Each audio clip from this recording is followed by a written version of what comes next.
For assessment 8, I chose the data warehouse cluster of questions.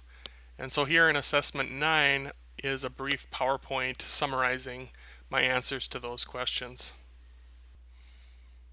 I think it would be helpful to give just a brief introduction before we dive into the specific data warehousing questions. One of the most common types of applications in use by businesses today, and the world for that matter, is an OLTP or online transaction processing system. And what an OLTP system essentially is a front end application that interfaces with a relational database in the back end. And so, a prime example of this would be the banking website that you log into to check various things relating to your savings account, checking account. You can view checking account balance, you can view posted checks, etc. And each one of these actions that you perform is only interacting with a single table in that database, and each function that you perform is considered a transaction when you check your balance, etc. And OLTP systems are great at day-to-day operational real-time functions. Where they're not so great at is analyzing the data after the fact. And that's where data warehouses come into play. And what a data warehouse essentially is a separate database that consists of all the aggregate data from a production or live relational database. And typically they're backed up, at a specific interval. Maybe it's, every 12 hours, after the close of business each night. But the point is, you know, a data warehouse is always dealing with data after the fact. You're not dealing with real-time information. I mean, perhaps that data is only 12 hours old, but it is old. And the great part about a data warehouse is it allows institutions to analyze their data for specific trends or other types of strategic information after the fact that really wouldn't be possible with an OLTP system. The data in a data warehouse is accessed via an online analytical processing system, or OLAP.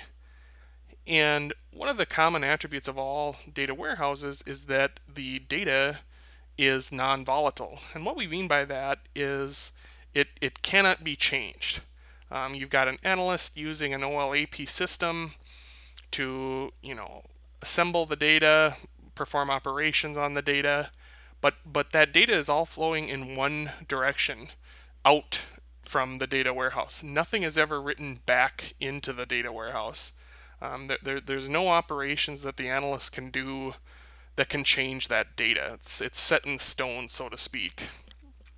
And what that allows for is, for example, if we had the data changing every day, you really couldn't make kind of some long-term analysis on trends if there was something that the user could do that would change your source data. It wouldn't be an apples to apples comparison anymore. And so that's what we mean by the fact that the data is non-volatile. It cannot be changed. Now let's look at the fact table, which is a common element of all data warehouses. And to reference our banking example, that banking website, the operational database would contain a bunch of different tables. You might have a table for all of your check numbers, another table for the user's login time, another table for the logout time, a list of usernames, and taken individually, there isn't much meaning. I mean, those are true measurements and information, but it really takes the combination of those separate tables to give it value and meaning. And that's where the fact table comes in. And the fact table takes separate tables and the primary keys from those tables, to create a multi-part primary key for the fact table. And so what this does, for our banking example, we could take, the username table, the login time table, and the logout time table, and join those together in a fact table. And now that fact table represents user activity, and it gives meaning to the data. A great description of this is consider a cube, and each axis is a different table. So you've got one axis that's all the usernames, another axis that's login times, another axis that's logout times. As I mentioned before, OLAP stands for Online Analytical Processing System. And essentially what that is a piece of software, an application that interfaces with the database in a data warehouse. Data warehouses can contain terabytes upon terabytes of data, hundreds of, or if not thousands of different tables. And an OLAP system is absolutely crucial to making sense of all that data. Without it, a human, on their own running simple queries on those tables really couldn't assemble it in a manner that would allow them to make sense of it. And, most users of OLAP systems, view that, those fact tables as a data cube representation, a multi-dimensional table. Now let's look at the three most common types of operations performed via an OLAP system on that data warehouse data. For these examples, let's imagine our data cube, as I mentioned before. This data cube, we'll call it user activity, and it's usernames on one axis, login times on another axis, logout times on another axis. And the slice and dice, if we imagine this cube, essentially, imagine a Rubik's cube, and the slice and dice is like, just as it sounds, taking a slice of that data. And what that allows you for is in our example, it would be a span of time. If we take a slice, it'll show us all the user activity over a period of time. The next operation is the drill down, and what that'll allow you to do is really focus in. Instead of looking at the user activity data cube, you can drill down and look at very specific login times. You could pick one single username and look at all of their login times for a single day, a single hour, and really get into a granular level. The roll-up operation is essentially the opposite of the drill down. It's a summary. You could run a roll-up on that user activity fact table or data cube, for a maybe the span of a year, and it'll allow you to view busier times of the year for your business. Now let's look at the concept of data mining. And to start with, let's just detail the OLAP system. OLAP systems are essentially user driven, and what that means is, at the end of the day, you've got a human on one end analyzing that data, and that's all well and good. But when you have massive amounts of data in the warehouse, at some point it becomes impossible to process all of that information, and that's where data mining comes into play.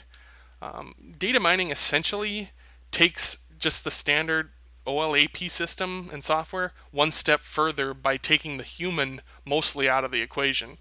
And so, data mining would consist of, a complex algorithm or mathematical statistical formulas, all designed to pull information out of that data warehouse. And the author of the data warehousing fundamentals book that I used for research in this paper points out that OLAP systems, the user-driven OLAP system, it always finds known information.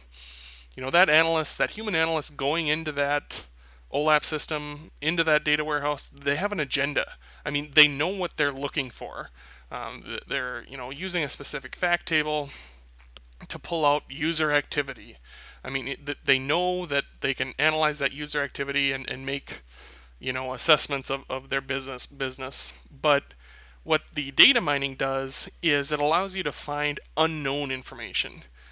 Because of you've got a computer processing these massive amounts of data, you're able to find connections and relationships and trends that just aren't possible and aren't obvious to a normal human analyst. What Amazon is doing now is they've taken their own data warehouse that they've been using for years, and they packaged it up into a product that they're offering for other businesses to use, and make use of, and that's called a product called Redshift. And the great part about it is it's completely cloud based.